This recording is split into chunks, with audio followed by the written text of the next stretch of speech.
Okay, so this afternoon, I'm finally getting to Abilfy. This is for my website, arielontool.com, and portions of it will, of course, be on Instagram.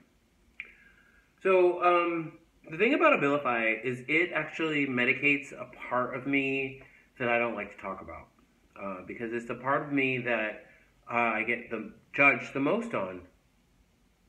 I purposely left the tie untied because I'm wearing my lucky shirt, my lucky hat, my lucky glasses, my lucky Buddhist bracelet, my lucky rings, and this shirt I can no longer button, so I had to leave the tie untied. I do all of this because that is how trepidatious I am towards this post. How scared I am of doing this. So that was for Instagram. The next several minutes, and they will probably be longer than any post I've ever done because Abilfy is one of those things.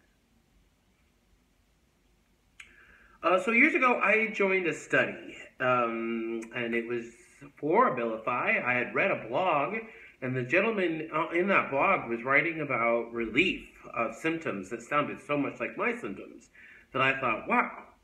And here's the thing about Abilfy. I did believe back then that it would be that miracle drug, you know? And so when a trial showed up in my city, I signed up for it. The thing about drug trials, and the reason why I do not normally sign up for drug trials, is they require you to go off all of your medication. Well, let's be honest with you, I'm a bipolar person, and asking me to go off all of my medication is the dumbest thing to ask somebody with this illness. Yes? So, drug companies, when you try to test us, don't ask us to get off the drugs that are keeping us sane. Try to see if the drug that you were making, that you made for something else, by the way, because you don't make these drugs for us. We just get the side effects. Try to see if those side effects, of how they affect our medication, because in reality, we'll have to take that drug with medication. There's nothing of the miracle pill. It doesn't exist. I did not know that until Abilfy, because I did believe it was the miracle pill. So I stayed on risperidone, because I will go off of it voluntarily, and that's just, constant in my brain. 3 months later, I actually start to feel these effects. The dissociative disorder, so that DD part of me, quieted down. And wow. So now the voices are turned off with risperidone. I've got a decent grasp of the bipolar with the Depakote, and of course, from Prozac to Zoloft, Lexapro. I've been on every antidepressant imaginable to help me with the bipolar depressions. But none of those drugs ever touched the dissociative disorder. Not at all. Nor the PTSD. So I would just circle. And I went in these horrible circles. And they tried their best, those doctors back then, to manage me. And then suddenly I get on this drug that does that, and I don't know if it is meant to do that, is how it affects my system. What Abilfy also does for me is it tamps down what I consider the human condition. Now, the human condition is what is normal for most people viewing this. You want to be social, you've got fight or flight responses, you get a little loose, drunk, all of that, right? That's the human condition. Bipolar plus dissociative disorder, and then you tack on PTSD to those. So that means I have 4 conditions. Well, it makes the human condition all that much more difficult. Too much alcohol, I drink too much, and then I lie too much, and the DD just flows and leads to mess. Yes. But the Abilfy turned that off. It no longer am I socially needing to drink too much. No longer, and this is also important to say about Abilfy, is that it continues to be effective after 3 IPAs and 6 So I can do a 6-pack of Paps. That means, like, for me, like an afternoon at the beach.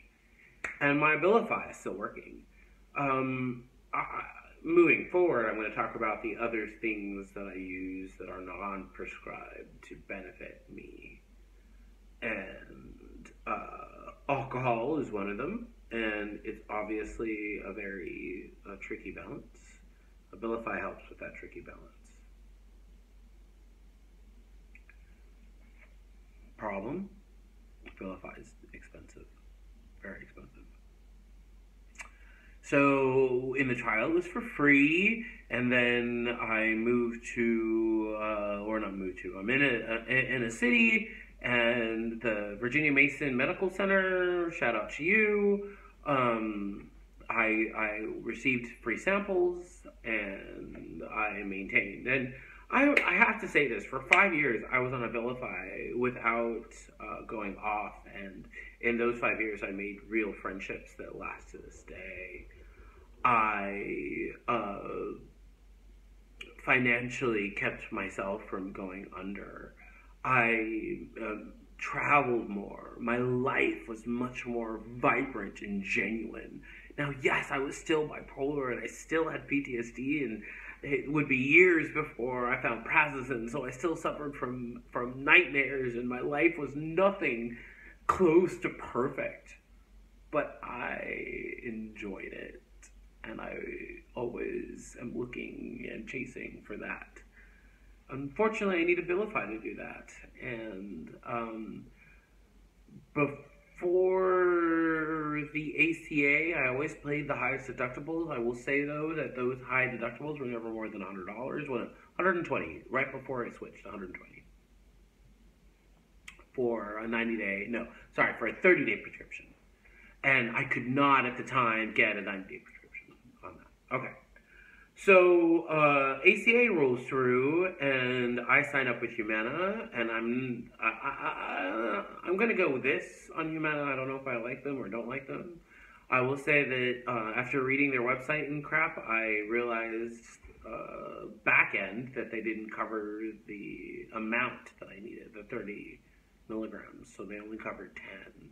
So I went down to 10, and my life was still manageable, just less so.